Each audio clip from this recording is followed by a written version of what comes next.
안녕하십니까. 오늘은 미국 대선 소식과 러시아, 이란, 이스라엘 소식을 좀 전해드리겠습니다.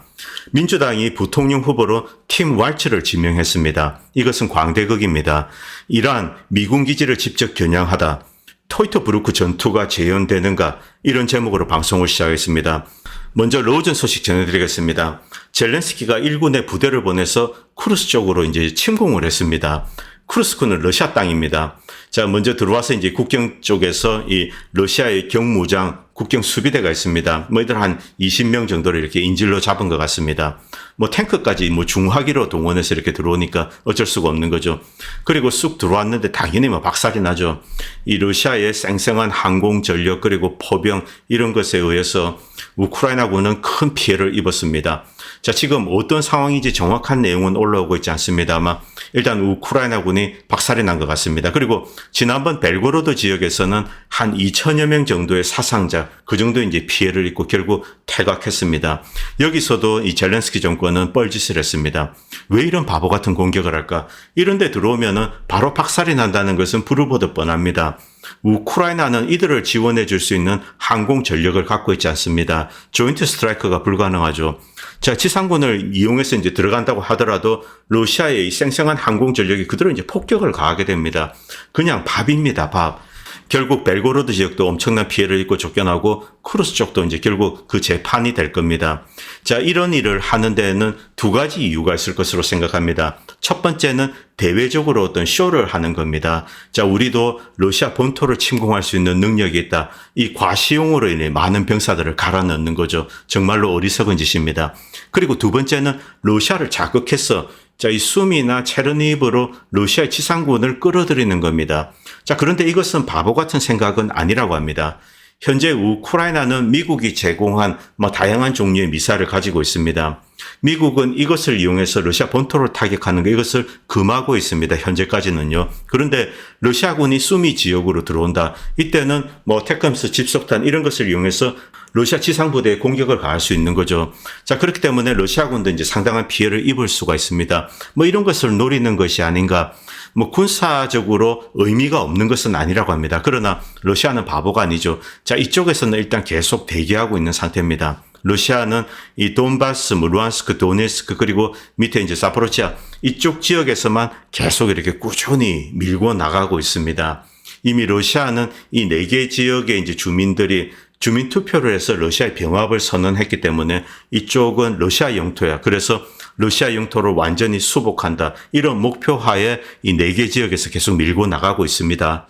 일단 지금까지 상황을 종합하면은 러시아는 당장 수미나 체르니브 쪽을 공격할 것 같지 않습니다. 그렇기 때문에 이 우크라이나군이 들어오면은 그냥 박살을 내는 거 이런 방식으로 대응을 하고 있습니다. 줄리안 레프케는 이제 우크라이나를 응원하는 친우 인사입니다. 극렬한 인사죠. 독일인입니다. 그런데 이 줄리안 레프케 역시 이 바보 같은 공격에 대해서 이제 비난을 하고 있습니다. 네이포는 국제적으로 우크라이나를 응원하는 한국으로 치면은 군첩 우봉 같은 그런 조직입니다.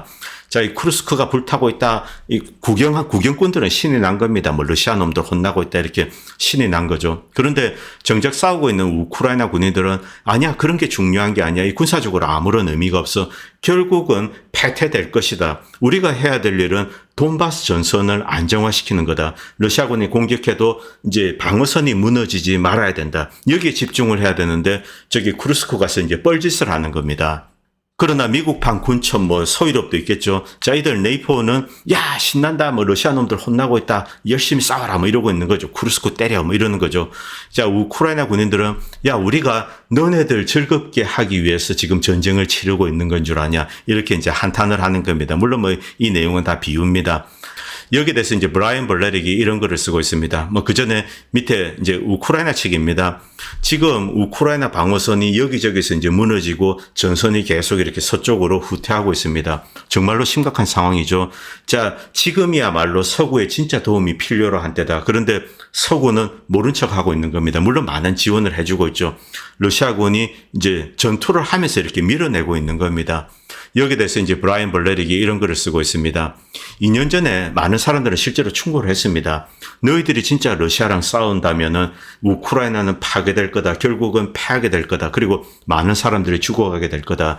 지금 미국과 서유럽은 우크라이나를 도와주는 것이 아니라 너희를 이용해서 러시아를 약하게 만들려고 하고 있다. 우크라이나를 이용하고 있을 뿐이다. 이 얘기를 2년 전부터 이제 많은 사람들은 경고를 했죠. 그때 그 경고를 우크라이나는 받아들였어야 됩니다. 그리고 밑에도 이제 이런 글을 쓰고 있습니다. 지금 우크라이나 사람들을 끝없이 이제 전쟁터로 밀어넣고 있는 세력들, 우크라이나 사람들을 죽어가게 만들고 있는 세력들. 자, 서유럽, 미국과 서유럽입니다. 우크라이나의 진짜 적은 누구일까? 미국과 서유럽을 가리키는 거죠. 이렇게 이제 브라이언은 덧붙이고 있습니다. 자, 그리고 미국 대선 소식 좀 전해드리겠습니다. 오늘 카말라 해리스가 팀 왈츠 미네소타 이제 주지사입니다. 팀 왈츠를 부통령 후보로 지목했습니다. 이것은 재앙입니다. 민주당에게 재앙입니다. 민주당이 선거를 포기한 것이 아닌가. 저는 처음에 그런 생각이 들었습니다. 한편으로는 안심이 되지만은 또 다른 측면에서는 야, 이놈들이 비장의 무기를 사용하는 것이 아닌가. 만약 비장의 무기를 사용하게 된다면 카말라 해리스, 팀 왈츠 그냥 완벽한 폭탄의 조합입니다. 이들이 미국을 얼마나 망칠 것인가 이런 두려움이 이제 엄습했습니다. 이 영상도 보시기 바랍니다. 카말라 해리스가 물론 이 연출용입니다만 팀 왈츠에게 전화해서 이제 부통령 후보가 되지 않겠나 이렇게 이제 제안을 합니다. 당연히 받아들이고 이런 거죠. 볼 것도 없습니다. 자, 팀 왈츠가 어떤 인물인가? 팀 왈츠는 일단 머리가 텅텅 빈 인물입니다. 영혼도 없습니다. 철학도 없습니다. 무엇 때문에 정치를 하는지 그런 것조차 존재하지 않는 인물입니다. 한국 정치판에서 국회의원 선거가 있으면 국회의원 후보가 나옵니다. 그런데 그 옆에서 깃발 흔들면서 야, 만세 이겨라 만세 이렇게 떠드는 맹목적인 추종자가 있습니다. 그런 자가 바로 팀 왈츠입니다. 팀 왈츠는 아무런 정치적인 철학이 없습니다. 어떤 자리가 있으면 주지사다, 부통령이다. 그러면은 그것을 위해서 무엇을 해야 되는지 주변을 돌아봅니다. 민주당은 어떤 특정 아젠다를 이렇게 내려줍니다. 거기에 맹목적으로 충성하고 그리고 선전선동으로 그것을 이제 퍼뜨리고 다니고 이런 역할만 하는 거죠. 전형적인 선전선동가입니다. 그리고 맹목적인 충성을 하는 아무런 영혼 없는 정치인의 대표적인 케이스입니다. 목소리만 클 뿐입니다. 팀 왈츠는 어떤 인물인가? 당연히 이제 민주당이 주도하는 BLM 이런 데 전폭적으로 매달린 거죠. 2020년 BLM 폭동에 이제 불을 지릅니다. 그리고 이제 미네아폴리스가 약탈당하고 파괴되었습니다. 그리고 소말리아 난민을 대거 이제 미네소타 미네아폴리스 근처로 받았습니다. 그리고 이들의 표를 유인하기 위해서 자, 미네소타 주 국기를 소말리아 국기 비슷하게 만듭니다. 이 미네아폴리스가 민주당이 아성이 된 거죠. 물론 이 미네소타 전체가 좀 더치들이 많은데 이들은 좀 반골 기질이 있습니다. 더치들은 주로 펜실베니아 그리고 이제 뉴욕주에 많이 있었는데 원래 이들이 많이 있었던 것이죠. 이들은 주로 이제 스카티시나 저먼계 이들과는 좀 대립되어서 독특한 컬러를 띠고 있습니다. 그리고 상당히 리버럴 그런 색채를 띠고 있습니다. 원래 좀 미네소타는 리버럴인데 여기에다가 대거 난민까지 받아들인 거죠. 그렇기 때문에 지금은 구제불능의 민주당 주가 되었습니다. 그리고 팀 왈츠 같은 인물은 전형적인 선전선동가가 되어서 민주당이 추진하는 BLM, LGBTQ 그리고 친이민 이런 데 그냥 맹목적으로 매달리고 선전하고 크게 떠들고 다니고 있습니다. 광대죠, 광대. 자, 그리고 코땡땡때 요양원 스캔들 뉴욕주나 다른 주 하는 거 보고 그냥 맹목적으로 그대로 따라하는 겁니다. 노인들 집으로 가지 못하고 그냥 요양원에 다 갇혀서 자, 이때 이제 코땡땡 돌았을 때 많은 희생자가 나왔죠. 이것이 이제 요양원 스캔들입니다. 그리고 LGBTQ 여기에도 미친 듯이 매달립니다. 청소년에게도 성전환 수술을 허용해야 된다. 그리고 호르몬 치료도 적극적으로 추진해야 된다. 자, 이렇게 떠들고 다닙니다. 그리고 군 경력을 과장했습니다. 동료 군인들로부터 이제 비난을 받았죠. 그리고 음주운전 경력도 있습니다. 자, 그리고 이제 이 불법 입국자들 이들에게도 운전면허를 발부하겠다. 이렇게 이제 주법도 뜯어고칩니다. 팀 왈츠는 아무런 생각도 없이 어떤 정치적인 자리, 주지사다, 이런 것이 있으면은 그냥 이 민주당의 지원을 받을 수 있는 모든 일을 다 하는 겁니다. 적극적으로 그들의 아젠다를 추진하는 거죠. 미국을 파괴하는 아젠다. 이것을 그냥 목소리 크게 떠듭니다. 실제로 목소리도 크고 이제 말도 거칠게 하는 광대 같은 인물입니다. 광대입니다. 그리고 그가 지명한 부지사 이 플래니건입니다. 여러분들 중에 미국 정치 잘 아시는 분들은 이 이름 들어보셨을 겁니다. LGBTQ에 광분한 그런 이제 선전선동가입니다. 자, 아이들이 부모에게 이제 나는 여자가 되겠어요, 남자가 되겠어요 하면은 부모는 무조건 그 아이가 하자는 대로 해야 된다. 성전환 수술도 시켜주고 그리고 호르몬 치료도 해야 된다. 이런 주장을 하고 있는 사람입니다. 적극적으로 미네소타를 LGBTQ 천국으로 만들려고 하고 있습니다. 자, 그리고 이제 그녀의 연설 이런 영상들 여러분들 찾아보시면 많이 나옵니다. 자, 그리고 그녀가 입고 있는 티셔츠 잠깐 보도록 하겠습니다. 이 트랜스젠더 아이들을 보호하자. 아이들이 성을 바꾸고 싶다면은 적극적으로 도와줘야 된다. 자, 그냥 광신도들입니다. 혹자는 이들을 극자라고 분류를 하는데 저는 극자 이런 것 자체가 존재하지 않는 그냥 위에서 글로벌리스트가 어떤 아젠다를 주면은 그대로 앵무새처럼 받아하면서 미친 듯이 맹목적으로 추진하는 그런 광대 에이전트 이 자들이 아닌가. 그런데 이 팀 왈츠가 부통령이 된다. 이것은 재앙입니다. 카말라 해리스와 어떤 면에서는 색채가 가장 가까운 거죠. 그리고 둘 다 깡통입니다. 만약 이들이 대통령, 부통령이 된다면 여러분들이 알지 못하는 곳에서 미국의 정책이 결정될 겁니다. 어떤 면에서는 이 민주당이 선거를 포기한 것이 아닌가. 그래서 안심도 됩니다만 또 어떤 비장의 무기를 쓰지 않을까 좀 걱정도 됩니다. 그리고 이란 이스라엘 사태로 돌아오겠습니다. 미국은 지금 골치가 아플 겁니다. 미국은 분명히 이란과 전쟁을 하기를 원하지 않습니다. 미국은 이란과 싸울 수 있는 군사력을 현재 중동 지역에 갖고 있지 않습니다. 이 항모 전단을 보낸다 이런 것은 큰 의미가 없습니다. 이런 상황에서 러시아 쇼이구 국방장관이 테헤란을 방문했습니다. 쇼이구는 이제 이란 국방장관과 만나서 전폭적인 군사적인 지원을 약속했습니다. 그리고 중국 역시 이란의 전폭적인 군사적인 지원을 하겠다 이렇게 약속했습니다. 지난번 긴장 위기 때는 중국이 공호 구축함 2척을 보냈습니다. 그 외에 이제 옆에 함정들 총 한 11척 정도의 군함을 보내서 이란을 보호했습니다. 이번은 어떤 조치를 취할지 그것은 아직 알려지고 있지 않습니다만 중국은 이제 이미 이란을 돕기 위해서 어떤 움직임에 나섰다고 합니다. 자, 그리고 러시아가 어떤 군사 시스템을 주었을까? 첫 번째 확인된 겁니다. 무라만스크 비행 전자전 시스템이죠. 5,000km까지 어떤 이제 적의 전자파를 쏠 수 있는 그런 능력을 가지고 있습니다. 이스라엘의 GPS를 목통으로 만들 수 있고 사우디아라비아나 이라크에 있는 미군 기지 여기 있는 전자 시스템을 마비시킬 수 있는 그런 능력을 가진 파워풀한 이 전자전 시스템입니다. 이것이 이란에 배치된 것, 이것은 공식으로 확인이 되었습니다. 이스칸데르 M 미사일이 갔다 오는 루머가 있습니다만 이것은 확인된 것은 아닙니다. 만약 진짜라면은 이라크와 사우디아라비아, 카타르 이런 데 있는 미군 기지, 이것은 이란의 이스칸데르 M 미사일의 직접적인 사정권 안에 들어오게 됩니다. 미국은 러시아제 이제 이스칸데르 M 미사일을 막을 수 있는 대공 시스템을 갖고 있지 않습니다. 그리고 이스칸데르 M 미사일은 파괴력이 뛰어나죠. 미군 기지가 박살날 가능성이 대단히 많습니다. 미국은 여러 가지 이유로 이란과 전쟁을 원하지 않습니다. 그리고 이란은 러시아에 수호이 35를 빨리 이렇게 이전해달라 이런 부탁을 했습니다. 이미 계약은 과거에 했지만은 이란과 러시아 사이에 어떤 좀 갈등이 있습니다. 이 수호이 35 관련되어서 이란은 러시아가 주기를 꺼려하는 것을 넣어달라 이런 부탁을 했습니다. 그것이 뭔지 알려지고 있지 않습니다. 그런데 러시아는 주저하다가 어쨌든 이번에 타결이 되었는지 모르겠습니다만 수호이 35를 가능한 한 빨리 넘겨주겠다 이렇게 이야기를 했습니다. 그리고 이 지도를 보시기 바랍니다. 이란군의 동향이 심상치가 않습니다. 지난번과는 다릅니다. 지난번에 이스라엘을 타격할 때는 주로 미사일과 드론을 이용해서 이제 타격을 했습니다. 지상군은 뚜렷한 움직임을 보이고 있지 않습니다. 그런데 이번에는 대규모의 지상군 부대가 이 케르만샤 이쪽 지역에 배치되고 있다고 합니다. 이들을 저지할 수 있는 미군, 지상군 이런 것은 존재하지 않습니다.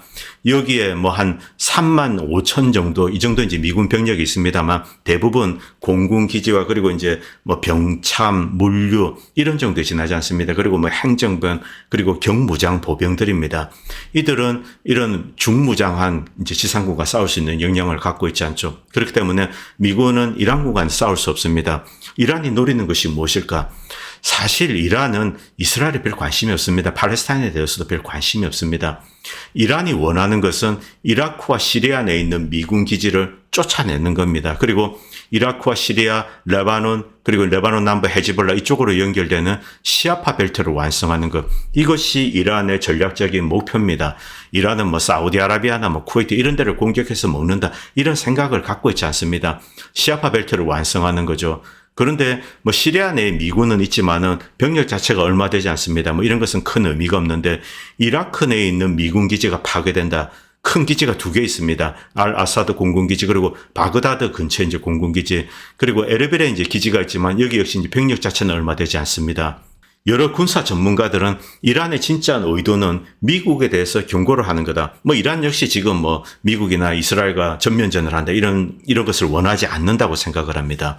만약 미국과 이스라엘이 이란에 대해서 무모한 공격을 가하게 되면은 이란군이 직접 이 미군 기지, 일단 이라크 내에 있는 미군 기지, 이것이 먼저 타겟입니다. 1차적인 타겟이죠. 알 아사드 그리고 바그다드에 있는 거 에르빌. 에르빌에는 지난번에 이제 미사일 몇 발 쏘아서 미국에 이미 경고를 했습니다. 그리고 이쪽 지역이 무너지게 되면은 시리아에 있는 미군 기지들은 이라크 내에 있는 미군 기지에 병참을 의존하고 있습니다. 결국 다 도망가지 않을 수가 없습니다.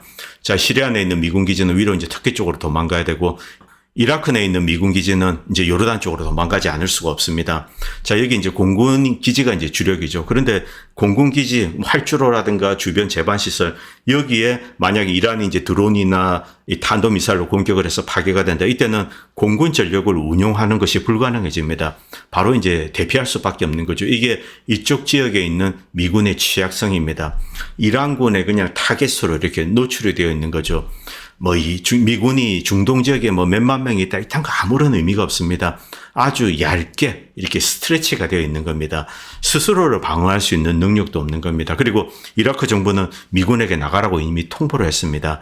그렇기 때문에 미국은 이란과 이제 이스라엘 사이에 큰 전쟁이 일어나는 것을 막겠다. 이런 생각을 가지고 이스라엘에도 이미 따로 통보를 했습니다. 이란이 만약에 이제 지난번처럼 드론이나 미사일을 이용해서 이스라엘을 공격을 하면은 뭐 전투기를 이용해서 대공 시스템을 이용해서 적극적으로 요격해주겠다.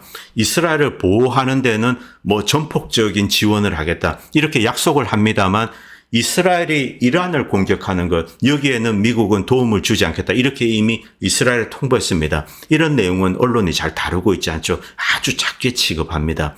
실제로 이제 이스라엘 같은 경우는 미국을 끌어들여서 이란을 공격하고 싶은데 미국은 그런 의사가 없는 것, 이것을 거듭거듭 이제 이스라엘에 표명을 했습니다. 그렇기 때문에 이번 위기가 전면전으로 확대된다. 이럴 가능성은 극히 낮은 것으로 이렇게 추정되고 있습니다. 그리고 미국은 2년 전만 해도 자, 이렇게 뭐 어깨에 힘이 상당히 들어갔습니다. 자, 로전이 터지고 나서 미국은 이제 러시아를 손봐야 되겠다. 그리고 대만 이슈도 이제 크게 떠들었죠. 터보 아메리카, 미국은 이제 힘을 받았습니다. 러시아와 중국을 한꺼번에 손을 보겠다. 뭐 이렇게 이제 나선 겁니다. 자, 터보 아메리카. 자, 이제 지구를 완전히 통제할 수 있는 그런 도미넌스 이런 것을 가질 수 있겠다.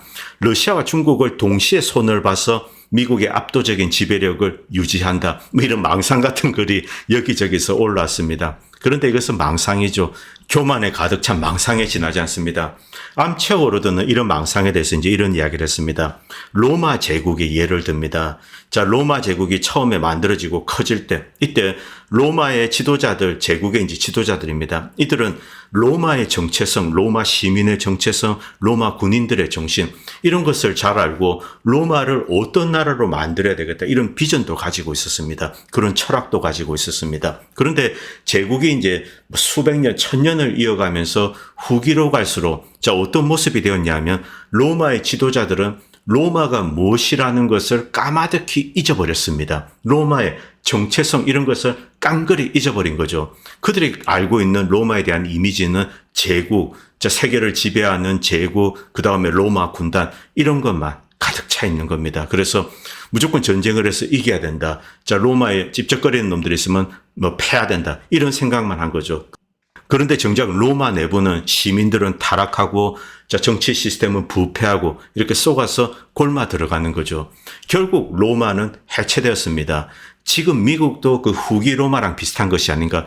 차이점은 역사가 너무 짧다는 거죠. 미국은 너무나 빨리 갑자기 오만해지고 그리고 그 몰락이 빠를 수 있다. 이렇게 이제 암체오로드는 비꼬고 있습니다. 지금 현재 미국은 제국이라는 이미지만 이렇게 머릿속에 들어 있습니다.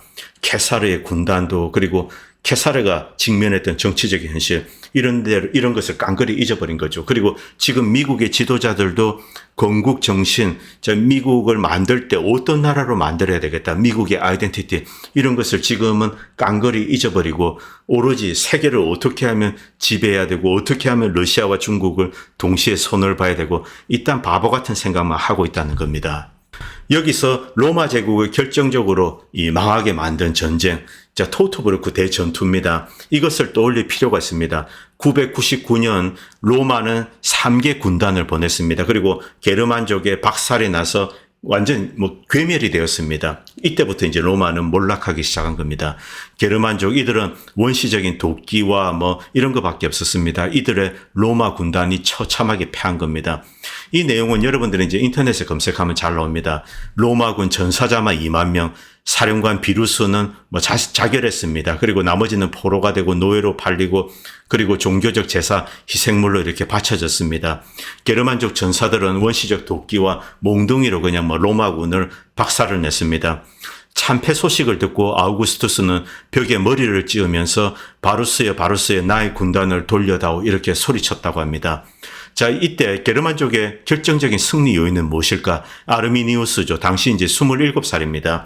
아르미니우스는 과거에 인질로 잡혀서 로마에 가서 좋은 교육을 받았습니다. 일단 전쟁은 어떻게 하는 것인가 이런 이제 지식을 습득해 왔습니다. 그리고 로마에서 이제 시민권도 얻고 귀족치기까지 얻었습니다만 그러나 게르만족을 잊지 않고 그들을 도와주기 위해서 돌아와서 결국 게르만 군단을 이끌고 로마 군단을 파괴했습니다. 그리고 로마 제국이 해체되는 분기점을 만들게 된 거죠. 바로 그 사람이 아르미니우스입니다. 자, 여기서 이제 최근에 미국 사태로 좀 돌아오겠습니다. 자, 지금 엔캐리 트레이드 언와인드 이것 때문에 시끌시끌합니다. 총 한 20조 달러 정도라고 합니다. 이 20조 달러는 1990년대까지 거슬러 올라가야 됩니다. 최근에 만들어진 것은 한 4조 달러입니다. 최근 한 4, 5년 동안 만들어진 거예요. 자, 20조 달러 총 금액입니다. 엔캐리 트레이드 이것이 완전히 다 이렇게 해소가 된다. 이것은 말도 되지 않는 이야기죠. 그런데 미국장이 크게 하락하면은 또 이것 가지고 또 글래머러스한 어떤 루머를 만들어냅니다. 그런데 실제 이제 미국 경제가 좋지 않습니다. 엔캐리가 완전히 다 언와인드 된다. 이런 것은 상상하기 힘듭니다만 미국 내에는 고유한 문제가 있습니다. 일단 공적 부채입니다. 이것이 가장 중요한 겁니다. 엔캐리보다도 사실은 이것이 공적 부채가 훨씬 더 심각한 문제입니다. 만약에 미국에 이제 금융위기가 덮치고 신용위기가 온다. 자, 그렇게 되면 미국에 이제 이 패권이 추락하게 될 겁니다. 물론 은행가들이 불가피한 상황을 대비해서 어떤 여러 가지 수단을 동원할 겁니다. 자, 그런데 분명히 미국이란 제국은 여전히 이제 이 파괴 혼란을 주도하는 그런 능력은 가지고 있습니다. 아직까지 여러 가지 문제, 여러 가지 전쟁을 일으킬 잠재력은 가지고 있는 거죠. 그리고 계속 피를 흘리게 되고 미국의 힘을 잃어가게 되고 공적 부채는 점점 더 증가하게 될 겁니다. 그런데 미국을 결정적인 몰락으로 이끌 사건은 무엇인가? 윌 슈라이버는 어떤 군사적인 참사가 한번 일어날 것이다. 미국이 쓸데없이 이란과 붙었다가 패하는 겁니다. 혹은 러시아나 중국을 상대로 군사적인 모험을 했다가 패하는 거죠. 그때 세계는 미국의 힘의 허상을 깨닫고 제국의 이 글로벌 달러 시스템이 붕괴되기 시작할 것이다. 한때 위험이 전혀 없다고 생각했던 이 달러 디노미네이티드 된 여러 가지 자산들, 이들이 한순간에 모래로 변하는 것을 보게 될 것이다. 물론 그런 아마겟돈이 임박했다고는 믿지 않는다. 그런 극한 상황에 도달하기 전에 여러 가지 이제 방어책을 만들면서 질질 끌기는 할 겁니다. 그럼에도 불구하고 멀지 않은 미래에 토이토브루크 숲 전투 같은 것이 일어나서 미국을 몰락으로 이끌 것이다. 이렇게 윌 슈라이버는 이야기하고 있습니다. 어리석은 짓 하지 말라는 겁니다. 미국은 또다시 심각한 전쟁을 하면은 망하게 되어 있습니다. 왜냐하면 군사적인 현실이 과거와는 전혀 다르기 때문입니다. 미국은 상당수의 함정을 보냈습니다. 그런데 이들 함정 대부분은 1980년대 만들어진 겁니다. 이들이 장착한 무기 시스템 역시 1980년, 1990년에 만들어진 겁니다. 이들을 보내봐야 아무런 의미가 없다는 거죠. 이란의 군사력이 미국보다 강하다는 뜻이 아닙니다. 미국은 원정전을 하고 있습니다. 강한 군사력을 가지고 있는 이란을 상대로 미국은 원정전을 하고 있습니다. 그런데 원정전을 하기 위해서는 엄청난 병력이 필요합니다. 최소한 한 40에서 50만 정도의 지상군이 이미 들어와 있어야 되고, 그리고 함정은 뭐 이미 한 150척, 200척 정도가 이렇게 와 있어야 되는 거죠. 미국은 그런 군사력을 동원할 수 있는 능력이 사실상 존재하지 않습니다. 그렇기 때문에 이란을 공격할 수가 없는 거죠. 큰 전쟁이 일어날 가능성은 거의 없다라고 보시면 됩니다. 그리고 미국은 이제 워싱턴 DC에 어리석고 욕심이 많고 오만하긴 하나, 그런데 개중에 똑똑한 인물들이 있습니다. 워싱턴 DC에 있는 똑똑하고 영리한 인물들이 미국이 망국으로 이르는 길을 가도록 이렇게 내버려 두진 않을 겁니다. 뭐 기대죠. 근데 진짜 멍청한 짓을 해서 망국으로 치달을 수 있습니다. 자, 윌슈라브는 이제 이런 이야기를 하고 있는데, 자, 이란이 오히려 미국과 이스라엘의 선제 공격을 유도하는 것이 아닌가. 이번 기회에 미국의 패권과 이스라엘의 어떤 군사적인 모험주의, 여기에 이제 본때를 보여주는 겁니다. 그래서 이란이 이스라엘을 자극해서 이렇게 선제 공격으로 유도하는 것이 아닌가, 뭐 이렇게 이제 의심하고 있습니다. 이스라엘과 미국 모두 벼랑 끝에 서 있다. 자, 이렇게 쓰고 있습니다. 그리고 조금 전에 이스라엘 내 3.7 진도의 어떤 지진이 감지되었다고 합니다. 뭐 처음에 이 이야기 들었을 때, 야, 이스라엘이 뭐 이 헤즈볼라나 혹은 뭐 다른 지역을 상대로 뭐 조그만 어떤 핵무기를 쓴 것이 아닌가, 이런 의심을 했는데, 그런데 이 지역은 하데라라고 합니다. 하데라는 텔아비브와 하이파 사이에 있습니다. 이스라엘이 자기 땅에 뭐 조그마한 핵무기를 쓸 이유는 없죠. 그렇기 때문에 이것은 그냥 자연 지진이 아닌가, 뭐 그렇게 추정되고 있습니다. 뭐 아직까지 진상은 올라오고 있지 않습니다. 그리고 끝으로 킴다캄의 글을 소개하겠습니다. 이란 지도부에 이런 충고를 하고 있습니다. 이스라엘을 공격해도 이란이 득볼 것은 별로 없다. 시간은 이미 이란 편이라는 겁니다. 시간은 이미 이란, 러시아, 중국, 이들 편입니다. 브릭스 편입니다. 네타냐후에게 그가 원하는 것을 던져주지 마라. 그는 미국을 끌어들여서 이란과 전쟁을 하기를 원한다. 그런데 미국도 바보는 아니고 이란도 바보는 아닙니다. 이스라엘이 원하는 것을 이란이 들어줄 필요가 없다는 거죠. 이스라엘과 미국은 모두 어떤 경제적인 죽음의 스파이럴, 나선 같은 것에 이제 빨려 들어가고 있습니다. 미국은 이미 공적 부채로 이렇게 쫙 이렇게 나선 같은 곳으로 이제 빨려 들어가고 있는 거죠. 이란은 미국이나 이스라엘에 신경 쓰지 말고 브릭스와 새로운 금융 시스템에 집중해라. 브릭스와 새로운 금융 시스템이 완결되고 그리고 제대로 돌아가게 된다면 미국과 서구 중심의 이 경제적인 파워, 이것은 수직으로 추락하게 될 것이다. 이렇게 킴다캄은 이야기하고 있습니다. 오늘 방송은 여기까지 하도록 하겠습니다. 그리고 내일은 베네수엘라, 방글라데시 주변 국가들의 상황에 대해서 좀 말씀드리겠습니다. 감사합니다. 본 채널은 시청자님들의 후원으로 유지됩니다. 여러분의 도움은 작은 미디어에 큰 도움이 됩니다. 감사합니다.